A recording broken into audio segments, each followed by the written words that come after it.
But when I was a kid, I used to steal things. I was a mischievous kid, and little crimes became bigger crimes. And as I got older, when I was still in my early teens, I started hijacking trucks. And eventually I would stick up armored cars, and I loved that life. Let me introduce to you my friend, Lou Ferrante. What's up, Lou? Hi, Dave. How are you? Nice to meet you. Yeah, Lou, nice to meet you, Rapper. Thank you. Your story is an amazing one, to say the least. It's inspiring on many levels, and I want to touch on change. The thought process that goes through that, because I feel there's many people out there that are in dire consequence and they need to make a change in their life. And they come up against a wall like you might have, and but they fear maybe they'll be judged by other people. What will my family think? What will my friends think? Can you tell us, Lou, how it was for you in that decision? Sure. Your family, your friends? Yeah, I went through a lot of changes. Right. Monumental changes where your entire lifestyle goes from one extreme to the next, and each time I had to go through this process of saying, am I doing the right thing? You second guess yourself, you question. It's tough to leave behind something that everything we do becomes us. How do you leave your old self behind? You still walk around in the same body. What am I doing over here? Right. And time and again, you have to just follow what you feel is the truth. And if you're really, really sincere about bettering yourself and trying to help others, and you set true goals for yourself, and basically say to yourself, I want what's best for me, for the world. I don't want to do things that are wrong. Then sort of like the universe opens up to you, almost like a guide. Eventually, I went down. They took me down. I got arrested by the FBI. I got arrested by the Secret Service. I got arrested by the Nassau County Organized Crime Task Force, and I was facing life in prison. When I was serving my time, I realized that life wasn't right. I had no right to victimize people. I had no right to stick a gun in somebody's mouth so that I could make money. The things that I did were bad. The violence that I took part in was horrible, and I deserved what I got. And I realized that in the prison cell. What about you? What about your family now and your friends? They knew one person going in. I'm sure the metamorphosis was gradual for some of them, and they accepted you. But did you get rejected by anybody? Like, you did, yeah, sure, I did. Different things happened, but like I said, I follow the truth and say, if this is true, I'm going to do it. And no matter what. No matter what, it doesn't matter. Yeah, because people will get over what they feel about you. You just have to worry about how you feel about yourself every day. Am I doing the right thing? Right. Am I following the path of truth? And if that's the case, then everybody else is going to come around to your side eventually. So when I left the mob, I was in jail, and I'm in a joint with these guys, and I'm saying to them, hey, listen, I'm not ratting on nobody, I'm not snitching on nobody. I just feel differently about my life and other people's lives. I don't feel like I have the right to victimize people. Right. And then you hear a few, people make comments, they make jokes. A few people, they're not really serious. A few people are. But hey, this is how I feel. Did you have fear? Were you worried at all? I was never afraid of nobody or nothing. I mean, I was afraid. Did you think you were going to get looked at like as, oh my God, this guy's going to roll soon? I knew it. That did happen at times where guys said, gee, he's in the cell with a book. He disconnected himself from us. What's he doing? Usually before a guy goes bad, he starts to detach himself from the crew that he's hanging out with. Right. So for example, if I'm an Italian guy in a joint, hanging out with all Italians, usually before a guy goes bad, he starts to move away, he starts to do his own thing. Next thing you know, he goes into the program, and he starts snitching, and they take him out in the middle of the night. So they started worrying, said, what's he doing, this guy? And I would have to step to them and say, hey, listen, I found books, I love reading, I want to change my life around, I want to do something with myself, I want to give myself the education I never had, and I feel strongly about this. Anybody got a beef with me, I'm here, take it up with me now. And that would be that. So you just, at some point, you just had to lay it out like that? Lay it out, sure. Yeah, was it like you were asking permission to do this? Well, I did go to the guys I was away with. I was away with bosses, underbosses, skippers, and I did speak to them at times and say, hey, different guys that I was close with, and say, hey, listen, I chose a different life. A lot of guys sometimes would on the side say to me, good luck. They didn't want to maybe commit themselves to a comment like that in front of a table full of guys, Other people, right. you know, if we're in a cell with 10 guys, they don't want to say we wish you luck because then they might be soft. afraid. Right. But I wasn't, and a lot of guys would pull me aside, older guys, and say, hey, listen, you're still young, go do something with your life. Right, you know, right, this isn't, you know, it isn't what it used to be. When you got out, did anybody try and pull you back in? Not that they pulled me back in, but a lot of guys offered me. I did a lot of time. So if I bumped into guys, I had a list of 300 members of the Gambino crime family that I couldn't associate with, or they would send me right back to jail. So that made it a lot easier for me everywhere I went. If I bumped into somebody, I'd say, hey, you're number 6 on my list. I can't talk to you. So it would make it easier for me to keep moving. But I did have guys come up to me and say, hey, you did your time like a man. You know, you've been away a long time. If you need anything. And knowing that I was starting off life with nothing, as if I was a little kid again. Right. You know, no real career, no money, no friends. It was very tempting at times to say, gee, it'd be easy to just say, but I said, no, I have to stand my ground and keep going the way I believe is the right way and walk away from those opportunities. And that's what I did time and again. Tough decision. And I started to distance myself from the mob guys that I was away with. And I said to them, they stepped to me and they thought right away, if you're leaving us, you must be going bad. It's only a matter of time before he checks in and cooperates against the rest of us and brings new guys in. And I had to go to them and say, listen, to want to change your life, don't mean I'm a rat. I just want to get away from this. I want to choose a new path when I leave here. Right, so we know you never snitched, you never ratted, but did writing about your past life concern you? Another one where you have to look back over your shoulder. Do you ever feel like that? I didn't want to, I wrote a book in jail. I wrote a novel about the antebellum South. It goes up and through the Civil War. It takes place in the 1830s. It ends in 1865. That's the book that I wanted to publish when I came home. I didn't want nothing to do with the mob. I didn't want to write about the mob either. But everywhere I went, the publishers, the agents would say, we don't want to hear about that. Tell us about your life, your story.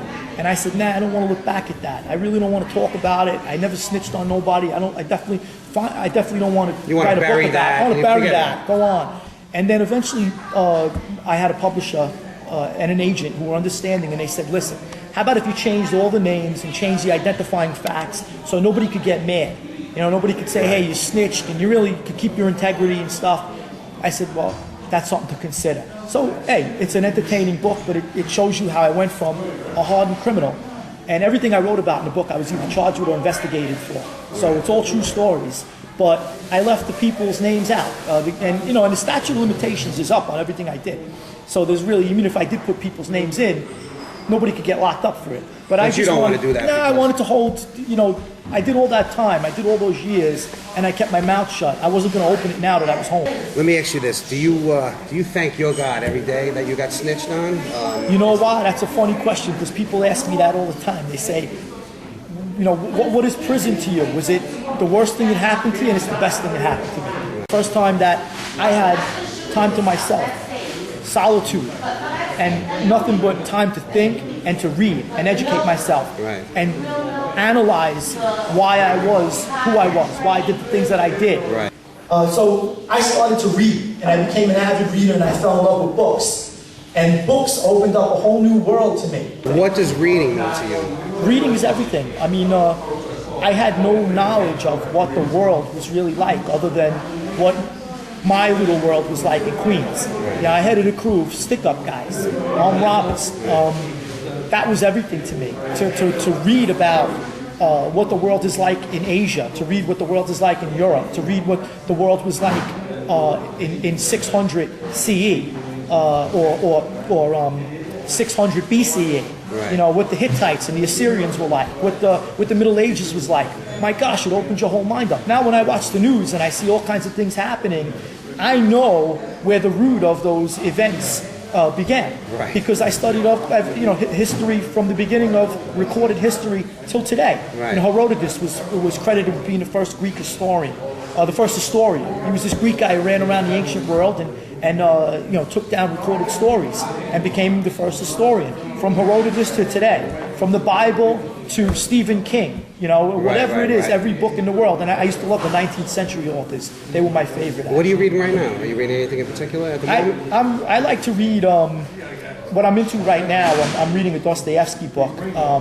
but I like to still read the 19th century masters of 19th century fiction. Those are my favorites. I also read history, biographies. I like to read something true and usually a novel at the same time. And I'll pick up one or the other depending on what mood I'm in. Right. If I want to escape or if I want to, exactly, yeah. All right, so I want to talk to you about your BBC interview with oh boy, Sarah Montag. Yeah, all right, so I watched this interview several times when I was doing my research, and I got to tell you, man, this woman got me annoyed, and it almost looked like the old Lou wanted to shine through and reach the extreme. Dave, the interview aired in 200 countries around the world. As soon as it was done, as soon as it aired, I got emails from all over the world. Countries I never even, and I read about every country in the world, I thought. And then I got emails from countries I never even heard of. Right. Everybody. I got emails from old ladies who said I want to kick her in the face. Right. And just to recap it for the audience. This woman tried to get me to, I didn't snitch. And she said, well, now that you changed your life around, wouldn't you snitch today? And I said, no, I wouldn't. Well, why would you tell a kid to snitch if a kid was on the wrong track? And I'd say, I tell him to get away from that life. Right. Get a plane ticket, move. Right. And she kept going on and on. And I went going into the interview. They told me they were going to throw me a softball, but I should have known that it was called hardball. Someone was going to come. Yeah. She was insinuating that you had other dirt you should spill, and her attitude was way out west. Yeah, I'm out of the life. And then she cut you off, man. She was rude. Yeah, I was a little pissed there. But I have these emails, and I still save them. Right. I have these emails from all over the world, cursing her, telling me that they emailed the BBC. Right. But I'll tell you what, the BBC, all in all, has been great to me.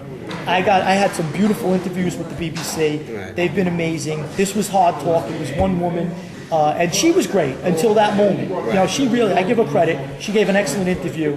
But she was out there to make something happen. She wanted to throw a hardball at me. Right. She was getting frustrated that you weren't giving her the answers. Yeah, it's funny. You're the first person that I've been interviewed with since then who's even mentioned that. That's interesting. Yeah. Well. I changed my life around. I know how hard it is. My mindset, I lived and loved life. Believe it or not, it's like almost like if you read about, when I read about these suicide bombers, these Al-Qaeda, how they're brainwashed into thinking that their beliefs are right. It's the same thing with the Mafia. If you're involved in it, you really believe in that life and you think it's right. And it's difficult to change that mindset, to shift it away from it. And I know how hard it is for people to change because I changed. All right, so I also heard that, I don't know if this is true, maybe you want to clarify it. Did you muscle your lyrics onto a third base rap CD back in the day? Back in the day, the FBI was about to indict me. The Secret Service was about to indict me. Organized Crime Task Force for the state was about to indict me. I knew I needed a defense. I hired the civil rights attorney, William Kunstler, the famous civil rights attorney. And we put together a defense that I was making this song about how John Gotti got railroaded. And that's why the government was coming after me. The defense didn't hold up in court. I still lost everything in court. But that's where that song came from. I contacted my friend Fat George DeBello, was the caretaker of John Gotti's club at the time. Okay. And he used to make these prank songs about everybody who walked in and out of the club. So I contacted George. I said, do me a favor. Until I went to jail, I didn't know how to write. I had an education. I was literate. I went to high school. I shouldn't say I had an education. Right. I graduated high school. I was literate. But I didn't know how to write. I called Fat George. I said, do me a favor. Write the lyrics. And I'm going to get these rap guys to put together the music and teach me, how to do this. How do you get these famous rap guys to do that for I made an offer they couldn't refuse. I hear you. So you ended up, actually getting the lyrics on there? Oh, yeah. The tape sold all over the world. Do you get residuals? No, it didn't. I mean, it didn't make any money, the thing. And I distributed at the time. I had money coming in from the streets. Right. So I didn't even care what the thing did. It was basically, designed for my defense. Okay, so you wouldn't know what the going rate of shaking down Caucasian rap stars would be. I can't talk about. I didn't snitch. I can't stop you can't now. say. Yeah. Yo, check it out. This is his book. It's called Unlocked. It's in bookstores now. It's online. It's wherever you can get it. You need to get it. This is my man Lou. Lou, I want to thank you. He's at louferrante.com. Thank you for having me. Thank you very much, bro. I appreciate that. Thank you. Okay.